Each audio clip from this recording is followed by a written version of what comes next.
Hello everyone. So today we discuss about how to alter the company name.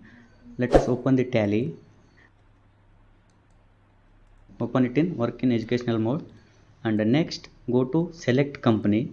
So previously we created one company name called SS Private Limited. Open it, and then in accounting info, so on that click, there is a alter option is there. So open that. So select the company, list of companies are there. In that SS Private Limited, select it, and SS Private Limited, I'm going to change the name of that. How to change it? So you just click on that. I'm going to rename it as RR Private Limited. So if you want to change mailing name, you change it. Address also you want to change, you change.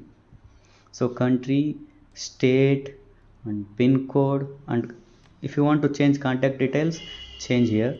Phone number and mobile numbers and email id and fax, websites, everything you have to change here only.